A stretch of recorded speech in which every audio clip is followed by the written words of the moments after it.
ಬಿಡಪ್ಪ ದರ್ಶನ್ ಇದಾರೆ ಎಲ್ಲ ನೋಡ್ಕೋತಾರೆ ಅಂತ ಟೈಮ್ ನಿಖಿಲ್ ಕುಮಾರಸ್ವಾಮಿ ಇನ್ನೊಂದು ಒಂದು ದೊಡ್ಡ ಪ್ಲಸ್ ಕ್ವಾಲಿಟಿ ನಾನು ಅವ್ರ ತಂದೆಗೂ ಹೇಳಿದೀನಿ ಇದು. ಅಂಡ್ ಅಪ್ಪು ಸರ್ ಅಪ್ಪುಗೆ ಒಂದ್ 10 ಫ್ರೆಂಡ್ಸ್ ಇರ್ತಾರೆ ಲೊಕೇಶನ್ ಅಲ್ಲಿ, ಆ 10 ಜನನು ಸಿನಿಮಾಗೆ ಸಂಬಂಧಪಟ್ಟದವ್ರು ಇರಲ್ಲ. ಈ ಯಶ್ ನೋಡಿ ಇವ್ರು ರೈಸ್ ಹಿಂಗಿರಲ್ಲ ಸರ್, ಈ ಹುಡುಗನ್ ರೈಸ್ ಹಿಂಗಿರುತ್ತೆ. ಟ್ರೇಲರ್ ನೋಡಿ ಟ್ರೇಲರು ಚೆನ್ನಾಗಿದೆ ಅಂತಾನು ರಿಪ್ಲೈ ಮಾಡಲ್ಲ. ನೀವು ಮನುಷ್ಯರಿಗೆ ಪಾಪ ಮಾಡ್ಬೇಕಾ ಪುಣ್ಯ ಮಾಡ್ಬೇಕಾ ಅಂತ ಕೇಳಿದ್ರೆ ಜನರಿಗೆ ರೀಚ್ ಆಗ್ಬೇಕು ಅನ್ಕೊಂಡ್ರು ನೋಡಿ.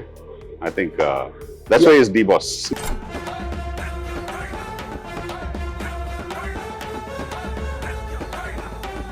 ಹಾಯ್ ಎಲ್ರಿಗೂ ನಮಸ್ಕಾರ. ನೀವು ನೋಡ್ತಾ ಇದ್ದೀರಾ ನಮ್ಮ KFI. ನಾನು ಆಂಕರ್ ರಂಗನಾಥ್ ಗೌಡ.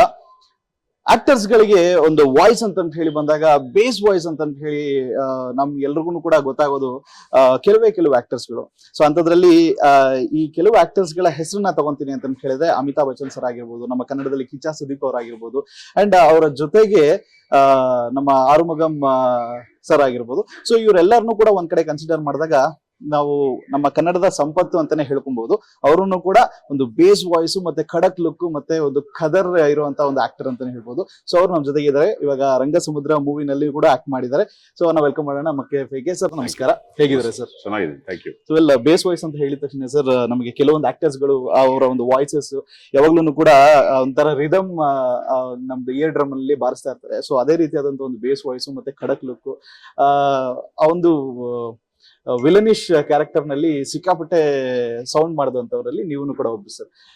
ಸೊ ರಂಗಸಮುದ್ರದಲ್ಲಿ ನಿಮ್ಮ ಕ್ಯಾರೆಕ್ಟರ್ ಬಗ್ಗೆ ಹೇಳ್ಬೇಕು ಅಂತ ಸರ್. ಕ್ಯಾರೆಕ್ಟರ್ ಬಂದು ಮೀನ್ಸ್ ಸ್ಟಾರ್ಟ್ ಆಗೋದು ರೆಗ್ಯುಲರ್ ವಿಲನ್ ಆಗೇ ಇರುತ್ತೆ. ಓಕೆ. ಬಟ್ ಹೋಗ್ತಾ ಹೋಗ್ತಾ ಆ ಕ್ಯಾರೆಕ್ಟರ್ ಒಂದು ಹ್ಯೂಮನೈಸ್ ಆಗ್ಬಿಡ್ತಾನೆ. ಓಕೆ. ಒಂದು ರಿಯಾಲಿಟಿಗೆ ಬಂದಾದ್ಮೇಲೆ ಅಂಡ್ ಅಬ್ಸಲ್ಯೂಟ್ಲಿ ಒಂದು ಚೇಂಜ್ಡ್ ಕ್ಯಾರೆಕ್ಟರ್ ಆಗ್ಬಿಡ್ತಾನೆ ಕ್ಲೈಮ್ಯಾಕ್ಸ್ ಅಲ್ಲಿ. ಸೊ ಒಂದು ಇಂಟ್ರೆಸ್ಟಿಂಗ್ ಆಗಿರೋ ಒಂದು ಕ್ಯಾರೆಕ್ಟರ್. ವೆಲ್ ಸರ್, ಬಹಳಷ್ಟು ಜನಕ್ಕೆ ಅಂದ್ರೆ ಲೈಕ್ ನೀವು ತಮಿಳು, ತೆಲುಗು, ಕನ್ನಡ, ಮಲಯಾಳಂ ಈ ಮೂವೀಸ್ ಗಳಲ್ಲಿ ಆಕ್ಟ್ ಮಾಡಿರೋದ್ರಿಂದ ಬೇಸ್ ಎಲ್ಲಿಂದ ಅಂತ ಹೇಳಿ ತುಂಬಾ ಜನಕ್ಕೆ ಕನ್ಫ್ಯೂಷನ್ ಇದೆ ಸರ್. ಲೈಕ್ ಮಲ್ಟಿಲಿಂಗ್ವಲ್ ಆಕ್ಟರ್ ಆಗಿರೋದ್ರಿಂದ like actor doesn't have any barriers, language barrier ಇರೋದಿಲ್ಲ ಅವ್ರಿಗೆ. ಸೊ ಬೇಸಿಕಲಿ ಸರ್ ನೀವು ಹುಟ್ಟಿರೋದು ಐ ಥಿಂಕ್ ಆಂಧ್ರದಲ್ಲಿ? ಇಲ್ಲ, ನಾನು ಹುಟ್ಟಿದ್ದು ಉತ್ತರ ಪ್ರದೇಶ್, ಲಕ್ನೋನಲ್ಲಿ. ಲಕ್ನೋನಲ್ಲಿ. ಓಕೆ. ನಮ್ಮ ಫಾದರ್ ಆರ್ಮಿನಲ್ಲಿದ್ರು. ಸೊ 3 ವರ್ಷಕ್ಕೆ ಊರು ಎಲ್ಲ ತಿರುಗ್ಕೊಂಡು ಹೋಗ್ತಾ ಇದ್ದಾಗ ಒಂದೊಂದ್ ಕಡೆ ನಮ್ಮ ಅಕ್ಕ ಬೆರೇಲಿ ಪಂಜಾಬ್ ಅಲ್ಲಿ ಹುಟ್ಟಿದ್ಲು. ನಮ್ಮ ಒಬ್ಬ ಬ್ರದರ್ ಬಾಂಬೆನಲ್ಲಿ ಹುಟ್ಟಿದ, ನಾನ್ ಲಕ್ನೋನಲ್ಲಿ ಹುಟ್ಟಿದೆ. ಆತರ ಎಲ್ರು ಒಂದೊಂದ್ ಕಡೆ ಹುಟ್ಟು ಫೈನಲ್ ಆಗಿ ನಾವು ಬಂದು ಬೆಂಗಳೂರಲ್ಲಿ ಸೆಟ್ಲ್ ಆದ್ವಿ ಸರ್. ಸೊ ತುಂಬಾ ಮೂವೀಸ್ ಗಳಲ್ಲಿ ಆಕ್ಟ್ ಮಾಡಿದ್ರ ಅಂಡ್ ಬಹಳಷ್ಟು ನೆಗೆಟಿವ್ ಶೇಡ್ಸ್ ಗಳನ್ನ ಮಾಡಿದ್ರ ಸರ್, ಅಂಡ್ ವಿಲನ್ ಆಗಿನೂ ಕೂಡ ಮಾಡಿದ್ರ. So how different is this movie from other movies sir? Okay, Rangasamudra ಬಂದು ನನಗೆ ಬಹಳ ಇಷ್ಟವಾಗಿರುವಂತ ಒಂದು ಸ್ಕ್ರಿಪ್ಟ್. ನಾನು ಇದನ್ನ ಫಸ್ಟ್ ಟೈಮ್ ಕೇಳಿದಾಗ್ಲೇ ನಾನು ರಾಜ್ಕುಮಾರ್ ಅವ್ರಿಗೆ ಹೇಳಿದ್ದು, ಮತ್ತೆ ಹೊಯ್ಸಲ ಅವ್ರು ಬಂದಿದ್ರು ಈ ಕತೆ ಹೇಳಕ್ಕೆ. ನಾನು ಸ್ಟ್ರೈಟ್ ಫಾರ್ವರ್ಡ್ ನಾನು ಈ ಸಿನಿಮಾ ಮಾಡ್ತೀನಿ ಅಂತ ಒಪ್ಕೊಂಡಿದ್ದು ಒಂದೇ ರೀಸನ್. ಏನಕ್ಕೆ ಅಂದ್ರೆ ಇದರಲ್ಲಿ ಒಂದು ನಿಮ್ಗೆ ಎಷ್ಟಕ್ಕೆಷ್ಟು ಕಾಮಿಡಿ ಬೇಕೋ ಅಷ್ಟಕ್ಕೆಷ್ಟು ಕಾಮಿಡಿ ಇದೆ ಸಿನಿಮಾದಲ್ಲಿ. ನಿಮ್ಗೆ ಎಷ್ಟಕ್ಕೆಷ್ಟು ಒಂದು ಹೀರೋಯಿಸಮ್ ಬೇಕೋ ಆ ಹೀರೋಯಿಸಮ್ ಇದೆ ಸಿನಿಮಾದಲ್ಲಿ. ಅಂಡ್ ನಿಮ್ಗೆ ಎಷ್ಟಕ್ಕೆಷ್ಟು ಒಂದು ಇಮೋಷನ್ ಬೇಕೋ ಆ ಇಮೋಷನ್ ಇದೆ ಸಿನಿಮಾದಲ್ಲಿ. ಬಟ್ ಇದೆಲ್ಲ ಬಂದು ಒಂದು ಚಿಕ್ಕ ಕ್ಯಾರೆಕ್ಟರ್ ಥ್ರೂ ನೀವು ನೋಡುವಂತ ಒಂದು ಸಿನಿಮಾ. ಸೊ ಅದು ಒಂದು ಹೊಸತನ ಈ ಸಿನಿಮಾದಲ್ಲಿ. ಚಿಕ್ಕ ಹುಡುಗನ ಕ್ಯಾರೆಕ್ಟರ್ನ ಹೆಂಗ್ ಡಿಸೈನ್ ಮಾಡಿದಾರೆ ಅಂದ್ರೆ ಡೈರೆಕ್ಟ್ರು, ಅವ್ರಿಗೆ ಒಂದ್ ಕತೆ ಇದೆ. ಆ ಚಿಕ್ಕ ಹುಡುಗರು, ಅವ್ರ ಕ್ಲಾಸ್ ಅಲ್ಲಿ ಇರೋ ಹುಡುಗರಿಗೆ, ಅವ್ರಿಗೆಲ್ರಿಗೂ ಒಂದ್ ಕತೆ ಇದೆ. ಅಂಡ್ ಅವ್ರಿಗೂ ಊರಲ್ಲಿ ನಡೀತಾ ಇರೋ ದೊಡ್ಡ ಮನುಷ್ಯರಿಗೆಲ್ಲ ಏನು ಸಂಬಂಧ ಇರಲ್ಲ. ಬಟ್ ಎಲ್ಲೋ ಒಂದ್ ಕಡೆ ಕನೆಕ್ಟ್ ಆಗ್ತಾನೆ. ಸೊ ಆ ಕನೆಕ್ಟ್ ಆದ್ಮೇಲೆ ಆ ಕತೆ ಹೆಂಗೆ ಇನ್ನೊಂದು ಡೈಮೆನ್ಷನ್ ತಗೊಂಡ್ ಹೋಗುತ್ತೋ ಅದೇ ರಂಗಸಮುದ್ರ. ಓಕೆ. ಅಂದ್ರೆ ಟ್ರೈಲರ್ ನಲ್ಲಿ ನಾವು ನೋಡಿದ್ವಿ ಅವರ ತಾತನ್ನ ಮೊಮ್ಮಗ ತಾತನ್ನ ಒಂದು ಕಾರ್ ನಲ್ಲಿ ಕರ್ಕೊಂಡ್ ಬರ್ಬೇಕು ಅನ್ನೋ ಒಂದು ಆಸೆ ಇರುತ್ತೆ. ಸೊ ಇಲ್ಲಿ ಹೀರೋಯಿಸಮ್ ನಾವು ಹೇಳೋದಕ್ಕೆ ಹೋಗ್ತೀವಿ ಅಂತ ಹೇಳಿದ್ರೆ ಮೇ ಬಿ ಚಿಕ್ಕ ಹುಡುಗನೇ ಒಂದು ಹೀರೋ ಆಗಿರ್ಬೋದಾ, ಒಂದು ಕ್ಯಾರೆಕ್ಟರ್ ಪ್ಲೇ ಮಾಡ್ತಾ ಇರ್ತಾರೆ.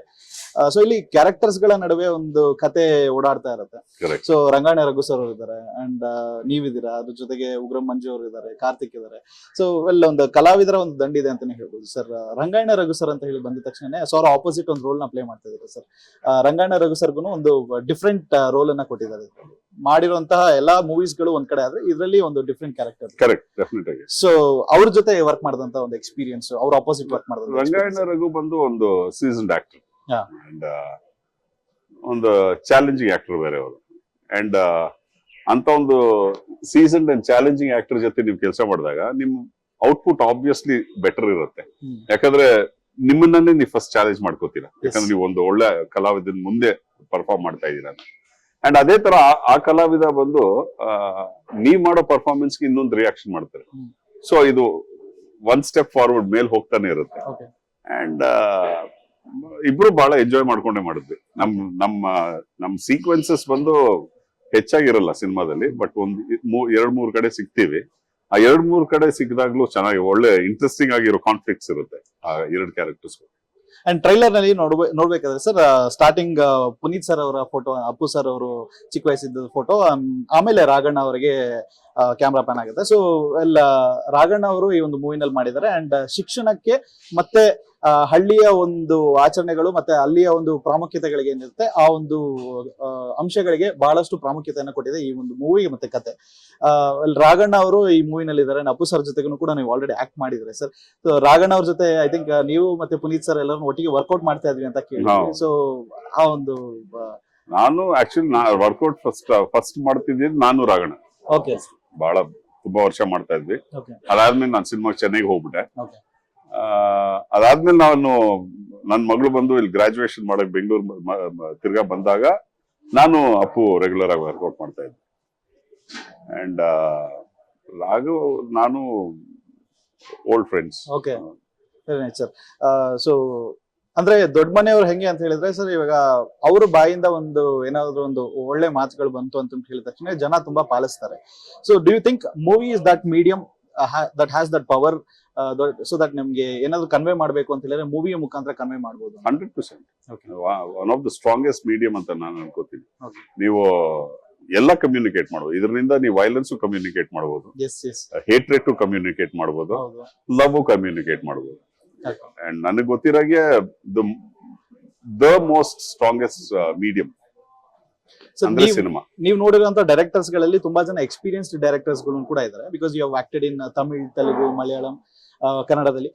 ಬಟ್ ಹೊಸಬರ ಒಂದು ಪ್ರಯತ್ನ ಅಂತ ಹೇಳಿ ಬಂದಾಗ ಸರ್, ನೀವು ಆ ಡೈರೆಕ್ಟರ್ ನ ಟ್ರಸ್ಟ್ ಮಾಡ್ತೀರಾ ಅಥವಾ ಕಥೆಯನ್ನ ಜಾಸ್ತಿ ಟ್ರಸ್ಟ್ ಮಾಡ್ತೀರಾ? ನಾನು ಎರಡು ಟ್ರಸ್ಟ್ ಮಾಡ್ಬೇಕು. ಯಾಕಂದ್ರೆ ಒಳ್ಳೆ ಕತೆ ಇರ್ಬೋದು, ಆದ್ರೆ ಡೈರೆಕ್ಷನ್ ಬಂದು ಕರೆಕ್ಟ್ ಆಗಿ ಡೈರೆಕ್ಟ್ ಮಾಡದೇ ಇದ್ರೆ ಆ ಒಳ್ಳೆ ಕಥೆಯನ್ನು ನೀವು ಸ್ಕ್ರೀನ್ ಮೇಲೆ ತರಕ್ಕಾಗಲ್ಲ. ಬಟ್ ಒಂದು ಒಳ್ಳೆ ಕತೆಗೆ ಒಂದು ಒಳ್ಳೆ ಡೈರೆಕ್ಟರ್ ಬೇಕಾಗಿರ್ತಾರೆ. ಸೊ ನಿಮ್ಗೆ ಆ ಡೈರೆಕ್ಟರ್ ಪೊಟೆನ್ಶಿಯಲ್ ಬಂದು ಫಸ್ಟ್ ಏನೇ ಗೊತ್ತಾಗ್ಬಿಡುತ್ತೆ ನಿಮ್ಗೆ. ಇವಾಗ ನಾನು ರಾಜ್ಕುಮಾರ್ ಬಗ್ಗೆ ಹೇಳ್ಬೇಕಂದ್ರೆ, ಇವ್ರು ಇವಾಗ ಒಂದು ಸೀಕ್ವೆನ್ಸ್ ಅಲ್ಲಿ 16 ಶಾರ್ಟ್ಸ್ 16 ಶಾರ್ಟ್ಸ್ ಬೇಕಾದ್ರೆ ಆ 16 ಶಾರ್ಟ್ಸ್ ಅವ್ರು ಆಲ್ರೆಡಿ ಬ್ರೇಕ್ ಡೌನ್ ಮಾಡ್ಕೊಂಡಿರ್ತಾರೆ. 16 ತೆಗಿಯೋದು, 17, 18 ತೆಗಿಯಲ್ಲ, ಬೇಕಾಗಿಲ್ಲ. ಯಾಕಂದ್ರೆ ಆಲ್ರೆಡಿ ಸೀಕ್ವೆನ್ಸ್ ನ ಎಡಿಟ್ ಮಾಡ್ಕೊಂಡ್ಬಿಟ್ಟಿರ್ತಾರೆ ಮೈಂಡ್ ಅಲ್ಲಿ. ಎಡಿಟ್ ಮಾಡಾದ್ಮೇಲೆ ಅವ್ರಿಗೆ 16 ಶಾರ್ಟ್ಸ್ ಬೇಕಾಗಿದೆ ಅಂತ ಬಂದಿರೋದು ಕನ್ಕ್ಲೂಷನ್ ಅಲ್ಲಿ 16 ತೆಗಿತಾರೆ. ಫೈನ್, ಅಷ್ಟೇ, ಅದಕ್ಕೆ ಮೇಲೆ ತೆಗಿಯಲ್ಲ. ಇನ್ನು ಎಕ್ಸ್ಟ್ರಾ ತಗೊಳ್ಳೋಣ, ಸೇಫ್ಟಿ ತಗೊಳ್ಳೋಣ ಅಂತ ಏನು ಮಾಡಲ್ಲ. ಸೊ ಅದು ಒಂದು ಡೈರೆಕ್ಟರ್ ಕಾನ್ಫಿಡೆನ್ಸ್ ತೋರ್ಸುತ್ತೆ ನಿಮ್ಗೆ. ಯಾರು ಬಂದು ಸಿನಿಮಾನ ಆಲ್ರೆಡಿ ನೋಡ್ಬಿಟ್ಟಿರ್ತಾರೆ ಅವರೇ ಅಂತ ಒಂದು ಎಡಿಟ್ ಪ್ಯಾಟರ್ನ್ ನ ಮೈಂಡ್ ಅಲ್ಲಿ ಇಟ್ಕೊಂಡು ಸಿನಿಮಾ ತೆಗಿತಾರೆ. ಎಸ್. ಅಂಡ್ ಸರ್, ಹಳ್ಳಿ ಕ್ಯಾರೆಕ್ಟರ್ಸ್ ಗಳು ಅಂತ ಹೇಳಿ ಬಂದಿದ ತಕ್ಷಣನೇ ಲೈಕ್ ಕೆಲವೊಂದು ಆಚರಣೆಗಳು ಮತ್ತೆ ಅಲ್ಲಿ ನಡೀತಾ ಇದ್ದಂತಹ ಕಲೆಗಳು, ಅಂದ್ರೆ ಲೈಕ್ ಇವಾಗ ಜನಪದ ಕಲೆ ಮತ್ತೆ ಡೊಳ್ಳು ಕುಣಿತ, ವೀರಗಾಸೆ, ಇದೆಲ್ಲದನ್ನು ಕೂಡ ಮೂವಿನಲ್ಲಿ ತೋರ್ಸೋದ್ರಿಂದ ಆ ಒಂದು ಕಲೆಗಳು ಇನ್ನೂ ಒಂದ್ ಸ್ವಲ್ಪ ಜಾಸ್ತಿ ದಿನ ಬರುತ್ತೆ ಅನ್ನೋದು ನಂಬಿಕೆ ಬಹಳಷ್ಟು ಜನಕ್ಕಿದೆ ಸರ್. ತುಂಬಾ ಜನ ಮರ್ತು ಹೋಗ್ತಾ ಇದ್ದಾರೆ. ಸೊ ನಮ್ಮ ಹಿಂದಿನ ಜನರೇಷನ್ ಅಥವಾ ಇವಾಗಿನ ಜನರೇಷನ್ ಸ್ವಲ್ಪ ಮರ್ತು ಹೋಗ್ತಾ ಇದ್ದಾರೆ. ಸೊ ಅದನ್ನ ಮೂವಿ ಮುಖಾಂತರ ಎಷ್ಟು ಇಂಪ್ಯಾಕ್ಟ್ಫುಲ್ ಆಗಿ ತೋರಿಸಬಹುದು ಸರ್? ಇಲ್ಲ, ಇವತ್ತು ನೀವು ನೋಡಿದ್ರೆ ಒಂದು ಕತೆ ನಾವು ಯಾರಾದ್ರೂ ಹೇಳ್ತಾರೆ, ಇಲ್ಲ ಎಲ್ಲೋ ಓದಿರ್ತೀವಿ, ಅದು ಪಾಸಿಂಗ್ ನಲ್ಲಿ ಹೋಗ್ಬಿಡುತ್ತೆ ಲೈಫಲ್ಲಿ. ಬಟ್ ಒಂದಷ್ಟು ಕತೆ ವಿಜುವಲ್ ಆಗಿ ನೋಡಿದಾಗ ಅದ್ರದ್ದು ಇಂಪ್ಯಾಕ್ಟ್ ಬೇರೆ ತರ ಇರುತ್ತೆ. ಅದ್ರದ್ದು ಇಮಿಡಿಯೇಟ್ ನಿಮ್ಗೆ ಒಂದು ರಿಯಾಕ್ಷನ್ ಕೊಡ್ಬೇಕಂದ್ರೆ ಕಾಂತಾರ. ಆ ಕಾಂತಾರ ಕ್ಲೈಮ್ಯಾಕ್ಸ್ ಬಂದು ಆ ಕತೆ ಬಂದು ಎಲ್ರ ಮನೆಯಲ್ಲಿ ಅಜ್ಜ ಅಜ್ಜಿ ಎಲ್ಲೋ ಹೇಳಿರ್ತಾರೆ ಮಕ್ಕಳಿಗೆ, ತಾಯಿ ತಂದೆನೂ ಹೇಳಿರ್ತಾರೆ, ಈ ತರ ಒಂದು ಊರು ಇರತ್ತೆ, ಅದ್ರಲ್ಲಿ ಇದು ನಡೆಯತ್ತೆ, ದೇವ್ರ ಹಾಗ ಬರ್ತಾರೆ, ಅವನ ಮೇಲೆ ದೇವ್ರು ಬರ್ತಾರೆ ಇಂಥ ಕತೆ ನಾವೆಲ್ಲರೂ ಕೇಳಿದೀವಿ. ಅದ್ ಬರೀ ಕರ್ನಾಟಕದಲ್ಲಿ ಅಲ್ಲಿ ಅಂತ ಮಾತ್ರ ಅಲ್ಲ, ತಮಿಳ್ನಾಡಲ್ಲಿದೆ, ತೆಲುಗಲ್ಲಿದೆ, ನೀವು ಆ ಕಡೆ ನಾರ್ತ್ ಹೋದ್ರೆ ಅಲ್ಲೂ ಇದೆ. ಎಸ್ ಎಲ್ರು ಬಂದು ಫೋಕ್ಲೋರ್ ಅಲ್ಲಿ ಎಲ್ಲ ಈ ತರ ಒಂದ್ ಕತೆ ನೋಡಿರ್ತಾರೆ, ಕೇಳಿರ್ತಾರೆ. ಬಟ್ ವಿಜುವಲ್ ಆಗಿ ನೀವು ನೋಡಿದಾಗ ಅದ್ರದ್ದು ಒಂದು ಇಂಪ್ಯಾಕ್ಟ್ ಇದೆ ನೋಡಿ. ಆ ಇಂಪ್ಯಾಕ್ಟ್ ನ್ಯಾಷನಲಿ ಆಯ್ತಲ್ಲ ಆ ಸಿನಿಮಾಗೆ. ಎಸ್ ಸರ್, ಈಗ ಒಬ್ಬ ಆಕ್ಟರ್ಗೆ ಆಸ್ ಅನ್ ಆರ್ಟಿಸ್ಟ್ ಒಂದು ಕ್ಯಾರೆಕ್ಟರ್ ಅಂತ ನೀವು ಬಂದಿದ ತಕ್ಷಣನೇ ಒಂದು ಹಲವಾರು ಮೂವೀಸ್ ಗಳಲ್ಲಿ ಬೇರೆ ಬೇರೆ ಕ್ಯಾರೆಕ್ಟರ್ಸ್ ಗಳು ಬರ್ತಾ ಹೋಗುತ್ತೆ sir. Do you have any dream character that ನಾನು ಈ ತರ ಮೆನಿ ಎಷ್ಟೋ ಇದೆ, ಯಾವ್ದಾದ್ರು ಎಷ್ಟೋ ಇದೆ, ಎಷ್ಟೆಷ್ಟೋ ಇದೆ. ಅಂದ್ರೆ ಪೊಲೀಸ್ ಆಫೀಸರ್ ಮಾಡಿದಾರ, ಅದೇ ಇವಾಗ ಮಾಡಿದಾರೆ, ನೆಗೆಟಿವ್ ಎಲ್ಲ ಮಾಡ್ಬಿಟ್ಟಿದೀನಿ. ಬಟ್ ಇನ್ನೂ ಇದೆ. ಇವಾಗ ಫಾರ್ ಎಕ್ಸಾಂಪಲ್ ನನಗೆ I am 55 years old. Yeah. ಈಗ ನಾನ್ 90 ವಯಸ್ಸು ತನಕ ಇರ್ತೀನೋ ಇಲ್ವೋ ಗೊತ್ತಿಲ್ಲ. ಬಟ್ ಯಾರಾದ್ರೂ ಬಂದು ಸರ್ ಇದು ಒಂದು 90 ವಯಸ್ಸು ಇರೋ ಒಂದು ಕ್ಯಾರೆಕ್ಟರ್, ಇಂಥ ಒಂದು ಕ್ಯಾರೆಕ್ಟರ್ ಅಂತ ಹೇಳಿದ ತಕ್ಷಣ ನಾನು ಮಾಡಕ್ ರೆಡಿ ಆಗಿರ್ತೀನಿ. ಯಾಕಂದ್ರೆ ನನ್ನ 55 years ಅಲ್ಲಿ 90 ವಯಸ್ಸಲ್ಲಿ ಹೆಂಗ್ ಕಾಣ್ಬೋದು ಅಂತ ನಾನು ಒಂದು ಇಮ್ಯಾಜಿನೇಷನ್ ಇರುತ್ತಲ್ಲ, ಅದಕ್ಕೆ ಒಂದು ಗೆಟಪ್ ಇರತ್ತೆ, ಅದಕ್ಕೊಂದು ಲುಕ್ಸ್ ಇರತ್ತೆ, ಅದೆಲ್ಲ ನಾನು ಮಾಡ್ಕೊಳಕ್ ರೆಡಿ. ಸೊ ನಾನ್ 90 years ಅಲ್ಲಿ ಇದ್ರೆ ಹೆಂಗ್ ಕಾಣ್ಬೋದು, ನನ್ 90 ವಯಸ್ಸು ಆದ್ಮೇಲೆ ನನ್ ಬಾಡಿ ಲ್ಯಾಂಗ್ವೇಜ್ ಹೆಂಗಿರ್ಬೋದು, ನನ್ನ ಮಸಲ್ ಮೆಮರಿ ಎಷ್ಟಿರ್ಬೋದು, ನನ್ ಬೋನ್ ಡೆನ್ಸಿಟಿ ವರ್ಕ್ ಆಗತ್ತಾ ಇಲ್ವಾ, ಇದೆಲ್ಲ ಇದೆಯಲ್ಲ. ಇವಾಗ ನಾನು ಎಷ್ಟೋ ವಯಸ್ಸಾದವ್ರನ್ನ 90 years ಅಲ್ಲಿ ನೋಡಿರ್ತೀನಿ. ಸ್ವಲ್ಪ ಜನ ಬ್ರಿಸ್ಕ್ ಆಗಿ ನಡೀತಾರೆ, ಸ್ವಲ್ಪ ಜನ ಹಿಂಗ ಬೆಂಡ್ ಆಗಿ.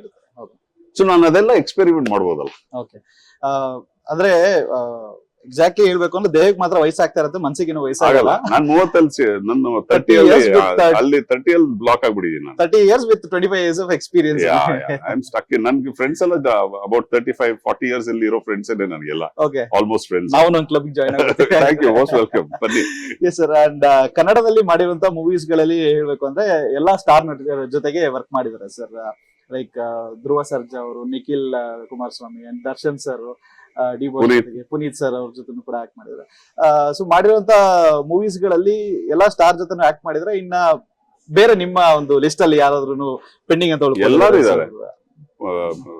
ನಮ್ಮ ಶಿವಣ್ಣ ಇರ್ಬೋದು, ಸುದೀಪ್ ಇರ್ಬೋದು, ಹೌದು, ಎಲ್ಲರ ಜೊತೆ ಕೆಲಸ ಮಾಡ್ಬೇಕು ಅಂತ.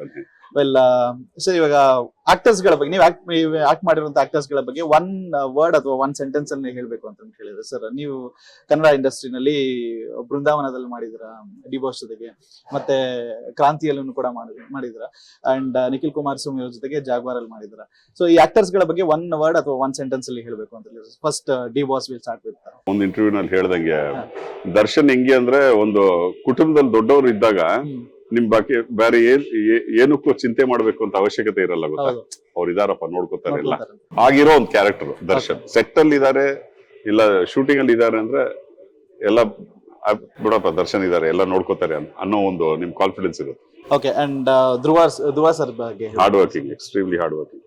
And Nikhil Kumaraswamy sir.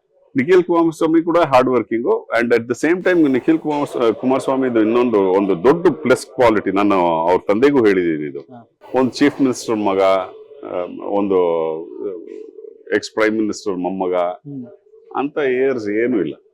And ಒಂದು ಶಾಟ್ ಆದ್ಮೇಲೆ ಮಾನಿಟರ್ ನೋಡಕ್ ಮುಂಚೆ, ಸರ್ ನೀವು ಓಕೆನಾ ಸರ್, ಇಲ್ಲ ಒನ್ ಮೋಡ್ ಮಾಡೋಣ ಅಂತಿಗೆ, ಇಲ್ಲ ನಿಖಿಲ್ ನನ್ಗೆ ಓಕೆ, ನೀವು ನೋಡ್ಕೊಡಿ, ನೀವ್ ಬೇಕಾದ್ರೆ ಇಲ್ಲ ಸರ್ ನೀವ್ ಓಕೆ ಅಂದ್ರೆ ನಾನು ಆದ್ಮೇಲೆ ಮಾನಿಟರ್ ನೋಡ್ತೀನಿ, ಇಲ್ದೇ ಒನ್ ಮೋಡ್ ಮಾಡ್ತೀನಿ. Very very simple guy, simplicity. Okay, and Appu sir. Appu ಏನ್ ಹೇಳಿ, ಸ್ಟಾರ್ಡಮ್ ಎಲ್ಲೋ ಕರ್ಕೊಂಡು ಹೋಗಿತ್ತಲ್ಲ ಅಪ್ಪುನ, ಎಲ್ಲೋ ಮೀನ್ಸ್ ಆ ಪೀಕ್ ಬಂದು ಯಾರು ಯೋಚನೆ ಮಾಡಕ್ಕಾಗಲ್ಲ ಅಂತ ಪೀಕ್. ಬಟ್ ಅದ್ ಯಾವತ್ತು ಅಪ್ಪುನ ಯಾವತ್ತು ಬಾದರ್ ಮಾಡಿಲ್ಲ, ಆ ಸ್ಟಾರ್ಡಮ್ ಯಾವತ್ತು ಬಾದರ್ ಮಾಡಿಲ್ಲ. ನಾನ್ ಹೇಳ್ತೀನಿ ನೋಡಿ ನಿಮ್ಗೊಂದು ಇನ್ಸಿಡೆಂಟ್. ಜಿಮ್ ಅಲ್ಲಿ ವರ್ಕೌಟ್ ಮಾಡ್ತೀವಿ, ಅಲ್ಲಿ ಇವ್ರು ಇರ್ತಾರಲ್ಲ ಸಪೋರ್ಟ್ ಸ್ಟಾಫ್, ನಿಮ್ಗೆ ವೆಯ್ಟ್ಸ್ ಎತ್ಕೊಡಕ್ಕೆ, ಇಲ್ಲ ಸೂಪರ್ವೈಸರ್ಸ್ ಇರ್ತಾರೆ, ಇವರೆಲ್ಲ ಏನಿಲ್ದಿದ್ರ 15-20 ದಿನಕ್ಕೆ ಒಂದ್ಸಲ ಎಲ್ರಿಗೂ ಸಾಯಂಕಾಲ ಬಂದ್ಬಿಡಿ ಬಿರಿಯಾನಿ ಮಾಡ್ತಾ ಇದೀನಿ ಅಂದ್ಬಿಟ್ಟು ಎಲ್ರಿಗೂ ಬಿರಿಯಾನಿ ಹಾಕೋದು. ಎಲ್ರಿಗೂ ಚೆನ್ನಾಗಿ ತಿನ್ನಿ. ಅದು ಹೆಂಗೆ ಅಂದ್ರೆ 4 ಜನ ಚೆನ್ನಾಗಿ ತಿಂದು ಖುಷಿ ಪಡೋದಲ್ಲಿ ಇವ್ರಿಗೊಂದು ಖುಷಿ. ಸೊ ಅದೆಲ್ಲ was a very human side of Appu, not many know ಯಾರಿಗೂ. ಅಂಡ್ ತುಂಬಾ ಫ್ರೆಂಡ್ಲಿ. ನೀವು ಅಪ್ಪು ನೀವು ನೋಡಿದ್ರೆ ಅಪ್ಪುಗೆ ಒಂದ್ 10 ಫ್ರೆಂಡ್ಸ್ ಇರ್ತಾರೆ ಲೊಕೇಶನ್ ಅಲ್ಲಿ. ಆ 10 ಜನನು ಸಿನಿಮಾಗೆ ಸಂಬಂಧಪಟ್ಟದವ್ರು ಇರಲ್ಲ. ಓಕೆ. ಸಿನಿಮಾಗೂ ಸಂಬಂಧ ಇಲ್ಲದೆ ಇರೋರೇನೆ ಅವ್ರ ಫ್ರೆಂಡ್ಸ್, ಅವ್ರ ಜೊತೆನೂ ಓಡಾಡೋದು, ಅವ್ರ ಜೊತೆನೂ ಕೂತ್ಕೊಳ್ಳೋದು, ಹಂಗೆ ಇರೋದು. ಸೊ ಎಲ್ಲ ಅಂಡ್ ನಾವೆಲ್ಲರೂ ನೋಡಿರೋ ಹಾಗೆ ನೀವು ಡ್ರಾಮಾದಲ್ಲೂ ಕೂಡ ಆಕ್ಟ್ ಮಾಡಿದ್ರೆ ಸರ್. ಅದರಲ್ಲಿ ಒಂದು ತಂದೆನ ನೋಡ್ಬೋದು, ಹಾಗೇನೆ ಒಂದು ಕ್ಯಾರೆಕ್ಟರ್ ಕೂಡ ನೋಡ್ಬೋದು. ಯಶ್ ಅವರು ಅವಾಗ ಇದ್ದಂತ ಒಂದು ಗ್ರಾಫ್ನು ಅಂಡ್ ಇವಾಗ ಬೆಳೆದಿರುವಂತ ಒಂದು ಗ್ರಾಫ್ನು ಸರ್, ಅವ್ರ ಬಗ್ಗೆ ನೀವು ಇದು ಜಯಣ್ಣನ್ ಕೇಳ್ಬೋದು, ಆ ಪ್ರೊಡ್ಯೂಸರ್. ನಾನು ಜಯಣ್ಣನ್ ಹೇಳಿದ್ದೆ, ಸರ್ ಈ ಯಶ್ ನೋಡಿ, ಇವ್ರ ರೈಸ್ ಹಿಂಗಿರಲ್ಲ ಸರ್, ಈ ಹುಡುಗನ್ ರೈಸ್ ಹಿಂಗಿರುತ್ತೆ ಅಂದಿದ್ದು. ನಾನು ಅವಾಗ ಹೇಳಿದ್ದೆ, ಯಾಕಂದ್ರೆ ಒಂದು ಸಾಲಿಡ್ ಫೈರ್ ಯಶ್ ಅಲ್ಲಿ ನೀವು ಅವಾಗ್ಲೇ ನೋಡ್ಬೋದು. ವಾಂಟ್ ಟು ಮೇಕ್ ಇಟ್, ಆ ಫೈರ್ ಇರೋರು ನೀವು ನೋಡಿದ್ರೆ 100% ಮೀಟಿಯಾರಿಕ್ ರೈಸೇ ಇರುತ್ತೆ, ಹಿಂಗೆ ಹೋಗುತ್ತೆ, ಹಿಂಗೋಗಿ ರೈಸ್ ಮಾಡಲ್ಲ. ಜಯಣ್ಣ ಹೇಳೋರು, ಇಲ್ಲ ಸರ್ ನೀವು ಹೇಳೋದು ಕರೆಕ್ಟ್ ಇದೆ, ಯಾಕಂದ್ರೆ ಸಿಕ್ಕಾಪಟ್ಟೆ ಹಾರ್ಡ್ ವರ್ಕ್ ಮಾಡ್ತಾರೆ ಅಂತ. ಅದು ಹ್ಯಾಸ್ ಟೇಕನ್ ಹಿಮ್ ಬೇರೆ. ಸರ್ ರಜನಿ ಸರ್ ಜೊತೆಗೂ ಕೂಡ ಆಕ್ಟ್ ಮಾಡಿದ್ದಾರೆ ತಮಿಳಲ್ಲಿ. ಸೊ ಇಂಥ ದೊಡ್ಡ ದೊಡ್ಡ ಆಕ್ಟರ್ಸ್ ಗಳ ಜೊತೆ ಆಕ್ಟ್ ಮಾಡ್ಬೇಕು ಅಂದ್ರೆ what is that inspires you every day sir? ಅಂದ್ರೆ ನಾನು ಆಕ್ಟಿಂಗ್ ನಲ್ಲಿ ಇನ್ನೂ ಕೂಡ ಹೆಚ್ಚು ಫಸ್ಟ್ ಆಫ್ ಆಲ್ ಇವಾಗ ಒಂದು ದೊಡ್ಡ ಆರ್ಟಿಸ್ಟ್ ಜೊತೆ ನಿಮ್ಮನ್ನ ಕಾಸ್ಟ್ ಮಾಡ್ತಾರೆ ಅಂತ ಹೇಳಿದ್ರೇನೆ ಅದು ಒಂದು ದೊಡ್ಡ ವಿಷಯ ಅಲ್ವಾ. ಯಾಕಂದ್ರೆ ನಾನ್ ಯಾವ ಸಿನಿಮಾ ಬ್ಯಾಕ್ ಗ್ರೌಂಡ್ ಇಂದ ಬಂದವನಲ್ಲ. ನಮ್ಮ ಮನೆಯಲ್ಲಿ ನಮ್ ತಾಯಿಗೆ ಸಿನಿಮಾ ಅಂದ್ರೆ ಓದು ಬರೆ ಇಲ್ದೇ ಇರೋನು, ದಿಕ್ಕು ದಿಸೆ ಇಲ್ದೇ ಇರೋನು, ಏನಕ್ಕೂ ಲಾಯಕ್ ಇಲ್ದೇ ಅವ್ನು ಸಿನಿಮಾಗೆ ಹೋಗ್ತಾನೆ ಅನ್ನೋ ಒಂದು ಅಭಿಪ್ರಾಯ ಇತ್ತು ನಮ್ಮ ತಾಯಿಗೆ. ನಾವೆಲ್ಲ ಸಿನಿಮಾ ಓದ್ಬಿಟ್ಟು ಯಾವ್ದೋ ಕೆಲ್ಸಕ್ಕೆ ಹೋಗೋಣ. ಸೊ ಇಂತ ಒಂದು ಫ್ಯಾಮಿಲಿ ಬೆಳೆದವನಿಗೆ ಸಿನಿಮಾ ಆಸೆ ಇದ್ದಾಗ, ನನ್ನ ರಿಲೇಷನ್ಸ್ ಆಗ್ಲಿ, ನನ್ನ ಫ್ಯಾಮಿಲಿನಲ್ಲಿ ಯಾರಿಗೂ ಸಿನಿಮಾ ಸಂಬಂಧನೇ ಇಲ್ಲ, ಸಿನಿಮಾನು ನೋಡಲ್ಲ. ಈಗ ನಾನ್ ಬಂದು ಸಿನಿಮಾಗೆ ಹೋಗ್ಬೇಕು ಅಂತ ಆಸೆ ಪಟ್ಟು ಸಿನಿಮಾಗೆ ಬಂದವನಿಗೆ ಒಂದು ರಜನಿ ಸಾರು, ಒಂದು ಕಮಲ್ ಸಾರು, ಒಂದು ಮೋಹನ್ ಲಾಲು, ಒಂದು ಆ ಕಡೆ ಜೂನಿಯರ್ ಎನ್ಟಿಆರ್, ಮಹೇಶ್ ಬಾಬು, ಎಲ್ಲರ ಜೊತೆ ಆಕ್ಟ್ ಮಾಡಕ್ಕೆ, ನನ್ನ ಕಾಸ್ಟ್ ಮಾಡಕ್ಕೆ ಕನ್ಸಿಡರ್ ಮಾಡ್ತಾರೆ ಅಂದ್ರೇನೆ ನನ್ಗೊಂದು ಅಚೀವ್ಮೆಂಟ್. ಅದು means that means I am worth it. ಅದಕ್ಕೆ ನನ್ನ ಕೇಳ್ತಾ ಇದ್ದಾರೆ ಅಂತ. So yeah, that's how it is. And sir languages ಎಷ್ಟು ಲ್ಯಾಂಗ್ವೇಜಸ್ ನೀವು? ನಾನು ಫ್ಲೂಯೆಂಟ್ ಆಗಿ ಕನ್ನಡ, ತಮಿಳ್, ತೆಲುಗು, ಇಂಗ್ಲಿಷ್, ಹಿಂದಿ ಮಾತಾಡ್ತೀನಿ. ಹಿಂದಿ ಬಹಳ ಫ್ಲೂಯೆಂಟ್ ಆಗಿ ಮಾತಾಡ್ತೀನಿ. ಮರಾಠಿ ಒಂದು 50% ಮಾತಾಡ್ತೀನಿ. ನಮ್ಮ ಅಕ್ಕ ಬಂದು ಒಂದು ಮಹಾರಾಷ್ಟ್ರ ಮದುವೆ ಆಗಿದ್ರು. ಸೊ ನಾನು ವರ್ಷ ಹಾಲಿಡೇಸ್, ಸಮ್ಮರ್ ಹಾಲಿಡೇಸ್ ಬಾಂಬೆಗೆ ಹೋಗ್ಬಿಡ್ತಾ ಇದ್ದೆ. ಸೊ ಹಾಗಾಗಿ ಮರಾಠಿ ಕಲ್ತಿದ್ದೀನಿ. ನನಗೆ ಪಂಜಾಬಿ ಬಹಳ ಚೆನ್ನಾಗಿ ಅರ್ಥ ಆಗತ್ತೆ, ಯಾಕಂದ್ರೆ ನಾವು ಊರೆಲ್ಲ ಸುತ್ತ ಬಂದು ಬೆಂಗಳೂರು ಬಂದಿದ್ದರಿಂದ. ಯಾ, I can manage. Bengali, I can understand, speak a little bit of Bengali. Okay. Well, sir, and Malgudi days nallu kuda you acted, sir. Like very starting days, early days ಅಂತ ಹೇಳೋದಕ್ಕೆ ಇಷ್ಟಪಡ್ತೀನಿ. So like ಅಲ್ಲಿ work ಮಾಡ್ತಂತ experience, ಮತ್ತೆ ಕವಿತಾ ಲಂಕೇಶ್ ಅವ್ರು ನಿಮ್ಮನ್ನ direct ಮಾಡ್ತಾರೆ. So how good was it and ಎಷ್ಟು cherish ಮಾಡ್ತೀರಾ ಅದನ್ನ ಸರ್? ನನ್ನ ಫಿಲ್ಮ್ ಕೆರಿಯರ್ ಇವತ್ತು ಬಂದು ಒಂದು 23 ಇಯರ್ಸ್ ಅಲ್ಲಿ ಇದ್ದೀನಿ ಸಿನಿಮಾದಲ್ಲಿ. ಈ ಟೋಟಲ್ ಸಿನಿಮಾ ಜರ್ನಿ ನಾನು ಬಂದು ಕವಿತಾ ಲಂಕೇಶ್ ಯಾಕೆ ಡೆಡಿಕೇಟ್ ಮಾಡ್ತೀನಿ ಅಂದ್ರೆ, ಬಿಂಬ ಅಂತ ಒಂದು ಸಿನಿಮಾ ಅವ್ರು ಮಾಡ್ತಿದ್ದಾಗ ನನ್ನ ಕಾಸ್ಟ್ ಮಾಡ್ತಾರೋ, ನನಗ್ ಬ್ಯಾಕ್ ಗ್ರೌಂಡ್ ಇಲ್ಲ ಸಿನಿಮಾದಲ್ಲಿ ಏನಿಲ್ಲ. ಅವ್ರು ನನ್ನ ಯಾಕೆ ಕಾಸ್ಟ್ ಮಾಡಿದ್ರು ಅಂದ್ರೆ, ಅವರು ಯಾವ ಒಂದು ಲುಕ್ ಬೇಕಾಗಿತ್ತೋ ಆ ಲುಕ್ ಆ ಕ್ಯಾರೆಕ್ಟರ್ ಅಲ್ಲಿ ನನ್ನಲ್ಲಿ ನೋಡಿದ್ರು. ಅಂಡ್ ಒಂದು ಆಡಿಷನ್ ಮಾಡಿದ್ರು. ಆಡಿಷನ್ ಮಾಡಿ 2 hours ಅಲ್ಲಿ ಕರೆದು ನೀವ್ ಮಾಡ್ತಾ ಇದೀರಿ ಅಂತ ಹೇಳ್ಬಿಟ್ರು. ಆ ಸಿನಿಮಾ ನಾನು ಶೂಟ್ ಮಾಡಿ 4ನೇ ದಿನಕ್ಕೇನೆ ನಾನು ಒಂದು ಕಮರ್ಷಿಯಲ್ ಸಿನಿಮಾ ಮಾಡ್ತಾ ಇದ್ದೀನಿ, ಪ್ರೀತಿ ಪ್ರೇಮ ಪ್ರಣಯ ಅಂತ. ನೆಕ್ಸ್ಟ್ ಅದ್ರಲ್ಲಿ ನೀನು ಹೀರೋಯಿನ್ ಫಾದರ್ ಪ್ಲೇ ಮಾಡಕ್ ರೆಡಿ ಆಗಿದ್ಯಾ ಅಂತ ಕೇಳಿದ್ರು. ನಾನ್ ಮಾಡ್ತೀನಿ ಅಂತ ಹೇಳಿದೆ. ಅಂಡ್ ಅವಾಗ ಶೂಟ್ ಮಾಡ್ತಿದ್ದಾಗ್ಲೇ ಮಾಲ್ಗುಡಿ ಡೇಸ್ ಮಾಡ್ತಾ ಇದೀನಿ, ನೀನು ಒಂದು ಕ್ಯಾರೆಕ್ಟರ್ ಮಾಡ್ತೀಯ ಅಂತ. ಮೀನ್ಸ್ ಒಂದು ಆಕ್ಟರ್ಗೆ ಒಂದು ಡೈರೆಕ್ಟರ್ ಬಂದು ನಾನ್ ನಿನ್ನ ರಿಪೀಟ್ ಮಾಡಕ್ ಆಸೆ ಪಡ್ತೀನಿ ಅಂತ ಹೇಳಿದ್ರೆ, ದಟ್ ಮೀನ್ಸ್ ಅವ್ರಿಗೆ ನಿಮ್ ಮೇಲೆ ಕಾನ್ಫಿಡೆನ್ಸ್ ಇದೆ ಅಂತ ಒಂದು ಇದು. ಸೊ ಅವ್ರಿಗೆ ಅಷ್ಟು ಕಾನ್ಫಿಡೆನ್ಸ್ ಇದೆ. ನನ್ಗೆ ಒಂದ್ ಮಾತು ಹೇಳೋರು, ನೀನ್ ಡೆಫಿನೆಟ್ ಆಗಿ ಒಳ್ಳೆ ಆಕ್ಟರ್ ಆಗ್ತೀಯ, ಸ್ವಲ್ಪ ನೀನ್ ಯಾಕಂದ್ರೆ ನಾನು ಅವಾಗ ಇನ್ನ ಕೆಲಸ ಮಾಡ್ತಾ ಇದ್ದೆ. ಸೊ ನಾನು ಕವಿತಾ ಅವ್ರಿಗೆ ಏನ್ ಹೇಳ್ತಾ ಇದ್ದೆ ಅಂದ್ರೆ, ನೀವು ನನ್ ಕಂಫರ್ಟೇಬಲ್ ಡೇಟ್ಸ್ಗೆ ಶೂಟ್ ಮಾಡ್ಬೇಕು, ನಿಮ್ ಡೇಟ್ಸ್ಗೆಲ್ಲ ಕರಿಬಾರ್ದು ಹೇಳ್ತಾ ಇದ್ದೆ. ಅಂಡ್ ಟಚ್ ವುಡ್ ನಾನು ಬಂದು ಸಿನಿಮಾಗೆ ಎಷ್ಟೋ ಜನ ಹೇಳ್ತಾರಲ್ಲ, ನಾನು ತುಂಬಾ ಕಷ್ಟಪಟ್ಟೆ ಸರ್, ರೋಡಲ್ಲಿ ಮಲಗಿದೆ, ಊಟ ಇರ್ಲಿಲ್ಲ. ನನ್ಗೆ ಬೈ ಗ್ರೇಸ್ ಆಫ್ ಗಾಡ್ ನನ್ಗೆ ಅಂತದ್ ಏನು ನಡೆದಿಲ್ಲ. ನಾನು ಬರ್ಬೇಕಂತ ಯಾವಾಗ ಆಸೆ ಪಟ್ನೋ ಅವಾಗ ಬಂದಿಲ್ಲ. ಯಾವಾಗ ನಾನು ಅದ್ರ ಬಗ್ಗೆ ಮರ್ತೋಗಿದ್ನೋ ಅವತ್ ಬಂತು. ಅಂಡ್ ನಾನು ಸಿನಿಮಾಗ್ ಬಂದಾಗ ಚೆನ್ನಾಗಿದೆ. ನಂದು ಅಂತ ವ್ಯಾಪಾರ ಇತ್ತು. ನಾನು ನಂದು ಒಂದ್ ಸ್ವಂತ ಕಾರ್ ಓಡಿಸ್ತಾ ಇದ್ದೆ. ಅಂಡ್ ನಾನ್ ಮಡ್ರಾಸ್ ಹೋದಾಗ್ಲೂ ಹಂಗೆ ಹೋದೆ. ನನ್ ಗಾಡಿ ತಗೊಂಡ್ ಹೋಗಿದ್ದೆ. ನನ್ 3 ವರ್ಷದ ನನ್ ಮಗಳಿಗೆ ಫೀಸ್ ಬ್ಯಾಂಕ್ ಅಲ್ಲಿ ಇಟ್ಟಿದ್ದೆ. ನನ್ಗೊಂದ್ 2 ವರ್ಷಕ್ಕೆ ಕೆಲಸ ಬರ್ಲಿ ಬರ್ದೇ ಇರ್ಲಿ ಸಿನಿಮಾದಲ್ಲಿ ಕಾಸಿತ್ತು ಅಂತ ಹೋಗಿದ್ದೆ. ಸೊ ನಾನ್ ಬಂದು ಕಷ್ಟಪಟ್ಟು ಹೋಗಿಲ್ಲ. ಮೇ ಬಿ ನಮ್ ತಾಯಿ ತಂದೆ ಮಾಡಿರೋ ಪುಣ್ಯ ಅದು. ನನಗೆ ಆತರ ಒಂದು ಆಪರ್ಚುನಿಟಿ ಸಿಕ್ತು. ಸೊ ಈ ಜರ್ನಿ ನಾನು ಸ್ಟಾರ್ಟ್ ಮಾಡಕ್ಕೆ ಅಂಡ್ ನಾನು ಇಷ್ಟು ದೂರ ಬರಕ್ಕೆ ಒಂದು ರೂಟ್ ಕಾಸ್ ಅಂದ್ರೆ Kavitha Lankesh. Nice sir. And so ತಾಯಿ ಅವರು ಹೇಳಿದ್ರಿ ಲೈಕ್ ಬೈತಾ ಇರ್ತಾರೆ ಯಾವಾಗ್ಲೂ ಅಂತ ಕೇಳಿ. ಇವತ್ತು ನಿಮ್ ಮೂವಿ ರಿಲೀಸ್ ಆದ್ರೆ ಟಿಕೆಟ್ ಪರ್ಚೇಸ್ ಮಾಡಿ ನೋಡಿ ನಿಮ್ಗೆ ಏನಾದ್ರು ಕ್ರಿಟಿಕ್ಸ್ ಅಥವಾ ಬೆಸ್ಟ್ ರಿವ್ಯೂ ಕೊಟ್ಟಿರೋದು ಉಂಟಾ ಸರ್? ನಮ್ಮ ಫ್ಯಾಮಿಲಿನಲ್ಲಿ ನಾನು ಬೇಡ್ಬೇಕು ಸ್ವಾಮಿ ನನ್ ಸಿನಿಮಾ ನೋಡಿ ಅಂತ. ಹೋಗಲ್ಲ. ನಾನ್ ಟಿಕೆಟ್ ತಕ್ಕೊಡ್ದೆ ಯಾರಪ್ಪ ಹೋಗ್ತಾರೆ ಅದಕ್ಕೆ ಇಲ್ಲಿಂದ ಅಲ್ಲ, ಯಾರು ನೋಡೋದಿಲ್ಲ ನನ್ ಸಿನಿಮಾ. ನನ್ ಫ್ರೆಂಡ್ಸ್ ಅಷ್ಟೇ. ನನ್ ಸಿನಿಮಾದಲ್ಲಿ ಹೆಚ್ಚಾಗಿ ಫ್ರೆಂಡ್ಸ್ ಇಲ್ಲ. ನನ್ ಪರ್ಸನಲ್ ಆಗಿ ನನ್ ಫ್ರೆಂಡ್ಸ್ ಬಂದು ನಾನು ಅವ್ರನ್ನ ರಿಲೀಸ್ ಆಗ್ತಾ ಇದೆಯಾ, ಓಕೆ ಹೆಂಗಿದೆ ಸಿನಿಮಾ, ಚೆನ್ನಾಗಿ ಬಂದಿದ್ಯಾ, ಓಕೆ ರೈಟ್. ಟ್ರೈಲರ್ ನೋಡಿ ಟ್ರೈಲರು ಚೆನ್ನಾಗಿದೆ ಅಂತಾನು ರಿಪ್ಲೈ ಮಾಡಲ್ಲ ನನ್ ಫ್ರೆಂಡ್ಸ್. ಸೊ ನಾನು ಹೆಂಗೆ ಹೇಳಿ, ಇವಾಗ ನಮ್ಮ ಅಕ್ಕ ಮೈಸೂರಲ್ಲಿ ಇದ್ದಾಳೆ, ಅವಳು ಹೇಳ್ತಾ ಇದ್ದೆ ಈ ಸಿನಿಮಾ ರಿಲೀಸ್ ಆಗ್ತದೆ, ಹೋಗೋ ಯಾರೋ ಬರ್ತಾರೆ ಅಂತ. ಸೊ ನಾನು ಅಂತ ಫ್ಯಾಮಿಲಿನಲ್ಲಿ ಇರೋದು, ಯಾರು ಸಿನಿಮಾ ನೋಡೋದಿಲ್ಲ ಹೋಗ್ಬಿಟ್ಟು. If not an actor Sampath sir ಏನಾಗಿರುತ್ತೆ ಆದ್ರು? ನಾನು I would have continued to be an ad man. Advertising ಅಲ್ಲಿ ಇದ್ದೆ. So I would have continued happily in advertising world. I would have been happy. ಒಂದು ಒಳ್ಳೆ ಫಿಸಿಕ್ ಇದೆ, ಒಳ್ಳೆ ಹೈಟ್ ಇದೆ, ಒಳ್ಳೆ ಪರ್ಸನಾಲಿಟಿ ಇದೆ sir. You could have been a model also. I did couple of them. Hyderabad ಅಲ್ಲಿ ಮಾಡಿದೀನಿ ಒಂದು. ಬಂದ್ರೆ ಮಾಡ್ತೀನಿ. ಅಂಡ್ ಎಸ್ ಸರ್, ಕನ್ನಡದ ವ್ಯೂವರ್ಸ್ ಗಳಿಗೆ ಬಹಳ ಒಂದು ಎನರ್ಜಿ ಕೊಡೋದು ಅಂತ ಹೇಳಿದ್ರೆ ದ ಡೈಲಾಗ್ಸ್. ಸೊ ನಿಮ್ಮ ಕಡೆಯಿಂದ ಏನಾದ್ರು ನಿಮ್ಮ ಫ್ಯಾನ್ಸ್ ಗೆ ಏನಾದ್ರು ಒಂದು ಡೈಲಾಗ್ಸ್ ಇನ್ನ ಬಂದಿಲ್ಲ ನನಗೆ ಡೈಲಾಗ್ಸ್. ಬಟ್ ಈ ರಂಗ ಸಮುದ್ರನಲ್ಲಿ ತುಂಬಾ ಇವಾಗ ಟ್ರೆಂಡ್ ಆಗ್ತಿರೋ ಒಂದು ಡೈಲಾಗ್ ಇದೆ. ಮೀನ್ಸ್ ನೀವು ಮನುಷ್ಯರಿಗೆ ಪಾಪ ಮಾಡ್ಬೇಕಾ ಪುಣ್ಯ ಮಾಡ್ಬೇಕಾ ಅಂತ ಕೇಳಿದ್ರೆ ಎಲ್ರು ಬಂದು ನಾನು ಪುಣ್ಯನೇ ಮಾಡ್ಬೇಕು ಅಂತ. ಸೊ ಪಾಪ ಮಾಡೋದು ಯಾರು? ಸೊ ಅದು ಸಾಕಷ್ಟು ಜನರಿಗೆ ಇಷ್ಟ ಆಗಿದೆ ಅಂತ. ಯಾಕಂದ್ರೆ ನನಗೆ ನನ್ನ ಫ್ರೆಂಡ್ಸ್ ಮೆಸೇಜ್ ಮಾಡಿದ್ರು ಆ ಡೈಲಾಗ್ ನೋಡ್ಬಿಟ್ಟು, ಇದು ಯಾಕೋ ಹೇಳಿದೆ ಅಂತ ಕೇಳಿದ್ರು. ಹೇಳಿದೆ ಈ ಸಿನಿಮಾ ನೋಡಿದ್ರೆ ಗೊತ್ತಾಗತ್ತೋ ಅಂದ್ರೆ ಆಯ್ತಪ್ಪ ಅಂತ ಬಿಟ್ಬಿಟ್ಟು. ಸರ್, ಅಂಡ್ ಜಾನ್ 19 ಗೆ ರೆಡಿ ಆಗಿದೆ ಸಿನಿಮಾ.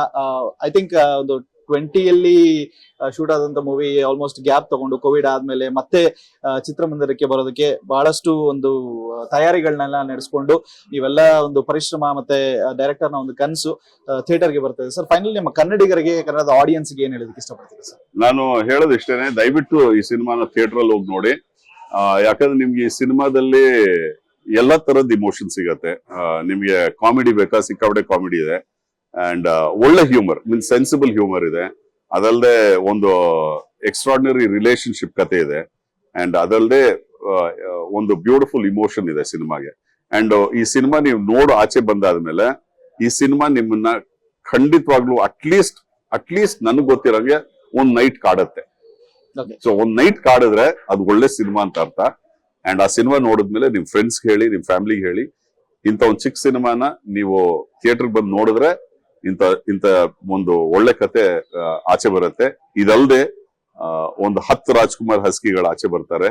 ಅದಲ್ದೆ ಒಂದ್ 100 ಬ್ಯೂಟಿಫುಲ್ ಸ್ಕ್ರಿಪ್ಟ್ಸ್ ಎಲ್ಲಿ ಮಾರ್ಕೆಟ್ ಅಲ್ಲಿ ಇರೋ ಒಳ್ಳೆ 10, 15, 20, 100 ಸ್ಕ್ರಿಪ್ಟ್ಸ್ ಆಚೆ ಬರ್ತವೆ. ಸೊ ನಿಮ್ ಸಪೋರ್ಟ್ 100% ನಮಗ್ ಬೇಕಾಗಿದೆ.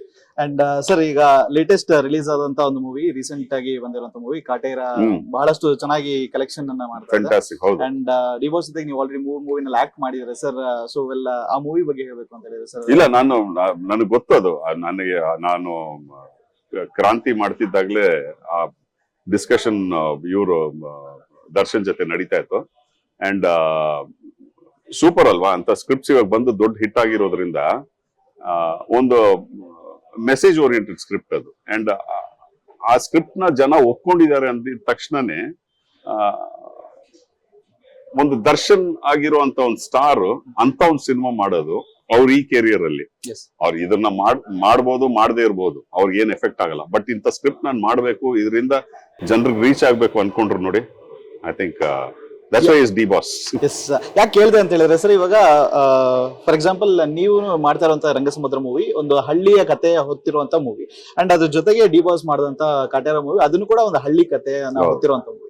ಸೊ ಐ ಥಿಂಕ್ ಆಕ್ಟರ್ಸ್ ಗಳು ಮೋರ್ ಆಫ್ ಈ ಮೂವೀಸ್ ಗಳನ್ನ ಮಾಸ್ ಅಪೀಲ್ ಇಂದ ಹೋಗೋದ್ರ ಬದಲಾಗಿ ಈ ಕತೆಗಳ ಒಂದು ಮುಖಾಂತರ ಎಲ್ಲರಿಗೂ ಕೂಡ ತಲುಪಿಸ್ತಾ ಇದಾರೆ. ಸೊ ಹಾಗಾಗಿ ಕಥೆನ ಜಾಸ್ತಿ ಜನಕ್ಕೆ ಒಂದು ಸ್ಟ್ರಾಂಗೆಸ್ಟ್ ಮೀಡಿಯಂ ನಲ್ಲಿ ತಲುಪಿಸಬಹುದು ಅಂತ ಹೇಳಿದ್ರೆ ದಟ್ ಇಸ್ ಮೂವಿ. ಹಾಗಾಗಿ ಈ ತರ ಕ್ಯಾರೆಕ್ಟರ್ಸ್ ಗಳು ಬರ್ತಾ ಇರಬೇಕು, ಮೂವೀಸ್ ಗಳು ಬರ್ತಾ ಇರ್ಬೇಕು. ಅಂಡ್ ಸರ್, ಮಾಸ್ ಹೀರೋಸ್ ಗಳು ಅಂತ ಹೇಳಿದ್ರೆ ನಮ್ಮ ಕನ್ನಡದಲ್ಲಿ ನೀವು ಪೊಗರು ಮೂವಿನಲ್ಲಿ ಆಕ್ಟ್ ಮಾಡಿದ್ರಿಂದ ಧ್ರುವ ಸರ್ಜಾ ಅವರು ಬಹಳ ಒಂದು ಹೆಸರನ್ನ ಮಾಡಿದ್ದಾರೆ. ಅಂಡ್ ಇವಾಗ ಮಾರ್ಟಿನ್ ಮತ್ತೆ ಕೆಡಿ ಆಲ್ರೆಡಿ ರಿಲೀಸ್ಗೆ ರೆಡಿ ಆಗಿದೆ ಸರ್. ಸೊ ಬಹಳಷ್ಟು ಪ್ರೊಡ್ಯೂಸರ್ಸ್ ಗಳು ಬೇರೆ ಬೇರೆ ಲ್ಯಾಂಗ್ವೇಜ್ ಪ್ರೊಡ್ಯೂಸರ್ಸ್ ಗಳು ಬಂದು ಕನ್ನಡದಲ್ಲಿ ಇನ್ವೆಸ್ಟ್ ಮಾಡ್ತಾರೆ sir. How do you react about this? That means there is a potential ಅಲ್ವಾ? ಮೀನ್ಸ್ ಔಟ್ಸೈಡರ್ಸ್, ಔಟ್ಸೈಡ್ ಪ್ರೊಡ್ಯೂಸರ್ಸ್, ನಾನು ಹೇಳದೆ ಅಂದ್ರೆ ಪ್ರೊಡ್ಯೂಸರ್ಸ್ ಅವ್ರು ಎಲ್ಲಿಂದಾದ್ರೂ ಬರ್ಬೋದು. ಪ್ರೊಡ್ಯೂಸರ್ಸ್ ಬಂದು ಒಂದು ಸಿನಿಮಾ ಕನ್ನಡದಲ್ಲಿ ಮಾಡಕ್ ರೆಡಿ ಆಗಿದ್ದಾರೆ ಅಂದ್ರೆ ಪೊಟೆನ್ಶಿಯಲ್ ನೋಡ್ತಾ ಇದ್ದಾರೆ, ಒಂದು ಪೊಟೆನ್ಶಿಯಲ್ ಇದೆ. ಸೊ ಆ ಪೊಟೆನ್ಶಿಯಲ್ ನ ನಾವು ಒಳ್ಳೆ ಕಥೆಗಳ ಮೂಲಕ ತೋರಿಸಿದ್ರೆ 100%. ಇವಾಗ ನೀವು ಹೇಳ್ದಂಗೆ ಕಾಟೇರ ಬಂದು ಒಂದು ವಿಲೇಜ್ ಸಬ್ಜೆಕ್ಟ್, ಅಲ್ಲಿಂದ ಬಟ್ ಕಮರ್ಷಿಯಲಿ ಸೂಪರ್ ಹಿಟ್ ಆಗಿದೆ ಆ cinema. Exactly. Definitely Darshan is a big draw ಆ ಸಿನಿಮಾಗೆ, ಇಲ್ಲ ಅಂತಿಲ್ಲ. ಬಟ್ ಅದಲ್ಲದೆ ಅದ್ರಲ್ಲಿ ಒಂದು ಕತೆ ಇದೆ, ಅದಕ್ಕೆ ಜನ ಒಪ್ಕೊಂಡಿದ್ದಾರೆ.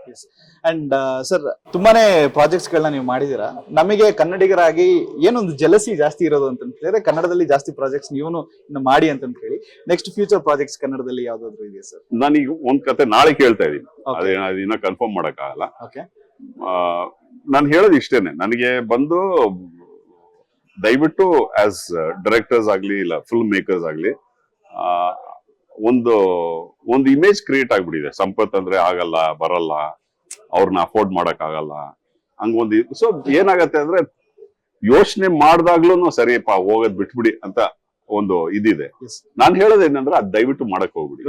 ಇವತ್ತು ಫಾರ್ ಎಕ್ಸಾಂಪಲ್ ರಾಜ್ಕುಮಾರ್ ಅವ್ರು ಬಂದು ಬರ್ದೇ ಇದ್ದಿದ್ರೆ ಇದು ಅನ್ಕೊಂಡು ನಾನ್ ಮಾಡ್ತಾ ಇರ್ಲಿಲ್ಲ, ನನ್ನ ಹತ್ರ ಈ ಸ್ಕ್ರಿಪ್ಟ್ ಬರ್ತಾ ಇರ್ಲಿಲ್ಲ. ಬಟ್ ರಾಜ್ಕುಮಾರ್ ಅವ್ರು ಬಂದು ಈ ಸ್ಕ್ರಿಪ್ಟ್ ನರೇಟ್ ಮಾಡಿದ್ಮೇಲೆ ನನ್ಗೆ ಈ ಸ್ಕ್ರಿಪ್ಟ್ ತುಂಬಾ ಹಿಡಿಸ್ತು. ಯಾಕಂದ್ರೆ ಅಂತ ಒಂದ್ ಕತೆ ಇದು. And money is not everything. ಯಾವತ್ತೂ ಎಲ್ಲಾ ಕಾಸಿಗೆ ನೀವು ಮಾಡಕ್ ಹೋದ್ರೆ ಅದು ನನ್ ಪ್ರಕಾರ ಒಂದು ಮೆಟೀರಿಯಲಿಸ್ಟಿಕ್ ಲೈಫ್ ಆಗ್ಬಿಡುತ್ತೆ. ನಾವು ಸಿನಿಮಾ ಬಂದು ಏನೇನೋ ಆಸೆ ಇಟ್ಕೊಂಡ್ ಬಂದಿರ್ತೀವಲ್ಲ, ಸೊ ಹಂಗಿರೋ ಒಂದು ಕ್ಯಾರೆಕ್ಟರ್ಸ್ ನನಗೆ ಬಂದ್ರೆ, ಅಂತ ಒಂದು ಸ್ಕ್ರಿಪ್ಟ್ಸ್ ಬಂದ್ರೆ ನಾನು ಡೆಫಿನೆಟ್ ಆಗಿ ಮಾಡಕ್ ರೆಡಿ ಆಗಿದ್ದೀನಿ. ಅದೇ ಮುಂಚೆ ಹೇಳ್ದಂಗೆ ದಯವಿಟ್ಟು ಚಿಕ್ಕ ಡೈರೆಕ್ಟರ್ ದೊಡ್ಡ ಡೈರೆಕ್ಟರ್ ಅಂತ ಯೋಚನೆ ಮಾಡ್ಬಿಡಿ. ಒಳ್ಳೆ ಕತೆ ಇದ್ದು ಸಿನಿಮಾ ಸಂಪತ್ತಿಗೆ ಸೂಟ್ ಆಗುತ್ತೆ ಅಂತ ಅನ್ಕೊಂಡ್ರೆ ಪ್ಲೀಸ್ ಡೈರೆಕ್ಟ್ಲಿ ನನಗೆ ಫೋನ್ ಮಾಡ್ಬೋದು, ನೀವು ಧಾರಾಳವಾಗಿ ಬಂದು ನನ್ನ ಮೀಟ್ ಮಾಡ್ಬೋದು. ಎಸ್, ಅವ್ರನ್ನ ಒಂದು ಜಸ್ಟ್ ಪರದೆ ಮೇಲೆ ನೋಡಿರುವಂತ ಕ್ಯಾರೆಕ್ಟರ್ ಆಗಿ ಯೋಚನೆ ಮಾಡಬೇಡಿ, ಅದು ಸಂಪತ್ ಸರ್ ಅಂತ ಹೇಳಿ ಯೋಚನೆ ಮಾಡ್ಕೊಂಡು ನೀವು ಬಂದು ಅಪ್ರೋಚ್ ಮಾಡಬಹುದು. ನೀವು ಸರ್ ಬಹಳ ಖುಷಿ ಆಯ್ತು ನಮ್ಮ KFI ಜೊತೆ ಇಷ್ಟೊತ್ತು ಮಾತಾಡಿ, ನಿಮ್ಮ ಒಂದು ಎಕ್ಸ್ಪೀರಿಯನ್ಸ್ ಗಳನ್ನ ನಮ್ಮ ಜೊತೆ ಶೇರ್ ಮಾಡ್ಕೊಂಡಿದ್ದಕ್ಕೆ. ಅಂಡ್ ನಿಮ್ಮ ಮೂವಿ ಬರ್ತಾ ಇದೆ Rangasamudra, all the very best sir. ನಿಮ್ಮ ಫ್ಯೂಚರ್ ಪ್ರಾಜೆಕ್ಟ್ಸ್ ಕೂಡ ಆಲ್ ದಿ ವೆರಿ ಬೆಸ್ಟ್. ಎಲ್ಲದನ್ನು ಕೂಡ ಒಳ್ಳೇದಾಗ್ಲಿ ಅಂಡ್ ಒಳ್ಳೆ ಸಕ್ಸಸ್ ಅನ್ನ ಕಾಣಲಿ. ಕನ್ನಡಿಗರು ಕನ್ನಡದ ಸಿನಿಮಾನ ಥಿಯೇಟರ್ಗೆ ಬಂದು ನೋಡಿ, ಸಂಭ್ರಮಿಸಿ, ಆಚರಿಸಿ. ನಿಮ್ಮ ಒಂದು ಪ್ರೋತ್ಸಾಹನೇ ನಮ್ಮೆಲ್ಲರೂ ಕೂಡ ಉತ್ಸಾಹ ಅಂತ ಹೇಳೋದಕ್ಕೆ ಇಷ್ಟಪಡ್ತೀನಿ. Thank you so much. And ನಮ್ಮ KFI ನ ನೀವು ಫಸ್ಟ್ ಟೈಮ್ ನೋಡ್ತಾ ಇದ್ರೆ ಅಂತ ಹೇಳಿದ್ರೆ ಲೈಕ್ ಮಾಡಿ, ಶೇರ್ ಮಾಡಿ, ಸಬ್ಸ್ಕ್ರೈಬ್ ಮಾಡಿ. Thank you so much. Thank you.